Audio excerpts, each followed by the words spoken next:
উম্মুল মুমিনিন খাদিজা রাদিয়াল্লাহু আনহা রূপে গুণে, চরিত্রে, বংশমর্যাদায়, বিদ্যা বুদ্ধিতে ও ধন দৌলতে সব দিক দিয়েই ছিলেন তৎকালীন আরবের সেরা রমণী। বিপুল ধনভাণ্ডারের মালিক, খোয়াইলিদের একমাত্র স্নেহের দুলালি ছিলেন তিনি। এজন্য তিনি যৌবনবতী হওয়ার সঙ্গে সঙ্গে কুরাইশ বংশের বহু উচ্চ পরিবার হতে তার বিয়ের প্রস্তাব আসতে থাকে। যখন যেখান হতেই বিয়ের প্রস্তাব আসছিল, খাদিজার পিতা খোয়াইলিদ তার প্রত্যেকটির দোষ গুণ সম্বন্ধে বিবেচনা করে দেখছিলেন। যেহেতু হজরত খাদিজা রাদিয়াল্লাহু আনহা ছিলেন তার একমাত্র আদরের দুলালি, অবশেষে তুলনামূলকভাবে আবু হালাহ ইবনে জাররাহ নামক জৈনক কুরাইশ বংশীয় যুবককেই তার কন্যার জন্য সর্বাপেক্ষা অধিক যোগ্য পাত্র বিবেচনা করে তার হাতেই খোয়াইলিদ তার একমাত্র কন্যা খাদিজাকে সমর্পণ করেন। হজরত খাদিজা রাদিয়াল্লাহু আনহা আবু হালাকে স্বামীরূপে পেয়ে সত্যিই সুখী হয়েছিলেন। যেহেতু আবু হালাহ ছিলেন পরম সুন্দর, সুশিক্ষিত ও অত্যন্ত বিনয়ী। আবু হালার ঔরসে হজরত খাদিজার একটি পুত্র সন্তান জন্মগ্রহণ করে। তারা পুত্রটির নাম রাখলেন হিন্দ। তিনি পরবর্তীকালে হজরত রাসূলে আকরাম সাল্লাল্লাহু আলাইহি ওয়াসাল্লামের একজন সাহাবী ও হাদিস বর্ণনাকারী রূপে বিশেষ খ্যাতি অর্জন করেছিলেন। হজরত খাদিজার অদৃষ্টে দাম্পত্য সুখভোগ অধিক দিন স্থায়ী হল না। পুত্রটির জন্মের কিছুকাল পরেই আবু হালা পরলোক গমন করলেন। শিশুপুত্র হিন্দকে নিয়ে হজরত খাদিজা রাদিয়াল্লাহু আনহা পিতৃগৃহে ফিরে এলেন। যৌবনের প্রারম্ভে এই নিদারুণ আঘাত হজরত খাদিজার কোমল হৃদয়কে নিতান্তই বিহ্বল করে ফেলল। খোয়াইলিদও অন্তরে বিশেষ আঘাত পেলেন। তার একমাত্র আদরের কন্যা খাদিজার ভাগ্য বিপর্যয়। মেয়ের শোকতপ্ত মুখের দিকে তাকিয়ে তার অন্তর হাহাকার করে উঠল। একে তিনি আশা করেছিলেন। রূপে গুণে, বিদ্যায় বুদ্ধিতে আরবের সর্বশ্রেষ্ঠ তার কন্যা, তার একমাত্র আদরের দুলালি, স্নেহের পুত্তলিকে কত দেখে শুনে ভেবে চিনতে বিয়ে দিলেন ভদ্র পরিবার ও ভালো বর দেখে। আর তারই পরিণতি এমন শোচনীয়। আবার তিনি বহু চেষ্টা করে অনেক দেখে শুনে আতিক ইবনে আয়াজ নামক জৈনক ধনী, সুশিক্ষিত, সুন্দর, সচ্চরিত্র কুরাইশ যুবকের হাতে পরিণয় সূত্রে তুলে দিলেন হজরত খাদিজাকে।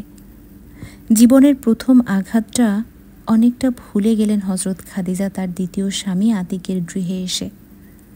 আতিকেও গুণবতী হজরত খাদিজাকে জীবন সঙ্গিনী রূপে লাভ করে নিজের জীবনকে ধন্য মনে করলেন। এবার একটি কন্যা সন্তান জন্মগ্রহণ করল হজরত খাদিজার গর্ভে। হজরত নবী করিম সাল্লাল্লাহু আলাইহি ওয়াসাল্লামের বিখ্যাত সাহাবী মুহাম্মদ ফখরবী হজরত খাদিজার এই কন্যাটির গর্ভেই জন্মগ্রহণ করেছিলেন। আল্লাহর মহিমা বোঝার ক্ষমতা মানুষের নেই। তিনি কি উদ্দেশ্যে যে কি করেন তা শুধু তিনিই জানেন। তার লীলা খেলার অন্ত নেই, তাই তো লোকে তাকে বলে লীলাময়। দ্বিতীয়বারেও হজরত খাদিজার কপাল হলো প্রথমবারের মতোই। কন্যাটি জন্মগ্রহণ করার অল্পকাল পরেই আতিক ও পরপারে চলে গেলেন হজরত খাদিজাকে শোকসাগরে ভাসিয়ে।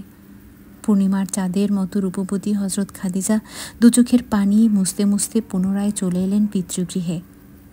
প্রথমবারের আঘাত তিনি অনেকটা ভুলে গিয়েছিলেন দ্বিতীয় স্বামী আতিককে পেয়ে, কিন্তু এবারে সুকোমল হৃদয়খানি একেবারেই ভেঙে পড়ল। প্রতিজ্ঞা করলেন তিনি জীবনে আর স্বামী গ্রহণ করবেন না। স্বামীর সুখ তার অদৃষ্টে নেই। তখন কি তিনি একটিবারও চিন্তা করেছিলেন যে তার এই স্বামী বিয়োগের মধ্যে নিহিত রয়েছে তার জন্য ইহকাল ও পরকালের সর্বাধিক মঙ্গল? তিনি কি তখন জানতেন যে দুনিয়ার সর্বশ্রেষ্ঠ মহামানবের জীবন সঙ্গিনী হবেন তিনি? মেয়ের করুণ চেহারার দিকে তাকাতে পারলেন না খোয়াইলিদ। দু চোখ অশ্রুতে ভরে যায় তার মেয়ের ভাগ্য বিপর্যয়ের কথা চিন্তা করে। এত দেখে শুনে সুযোগ্য পাত্রের হাতে কন্যা সমর্পণ করেন তিনি। মেয়েও তার সুখী হয়, কিন্তু সে সুখ স্থায়ী হয় না। নিজেকেই অপরাধী বলে মনে করেন তার কন্যার দুর্ভাগ্যের জন্য। মনে ভাবেন তিনি, হয়তোবা আমার নিজের কোনো পাপের ফলেই মেয়ের কপাল ভেঙে যায় বারবার। মেয়ের দাম্পত্য সুখের মাথায় আঘাত ভুলতে পারেন না তিনি মোটেই। 10টি নয়, 5টি নয়, একটি মাত্র কন্যা তার। কেন তার অদৃষ্টে এমন দুর্ভাগ্যের ঘন ঘটা নেমে আসে বারবার? খাদিজার মুখের দিকে তাকালেই দু চোখ অশ্রুতে পরিপূর্ণ হয়ে যায় খোয়াইলিদের।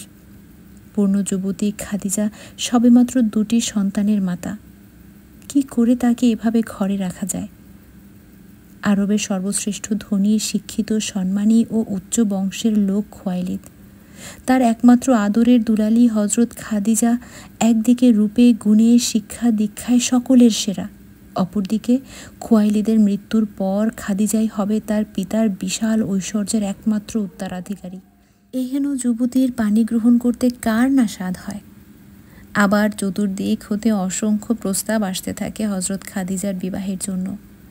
কেনই বা আসবে না?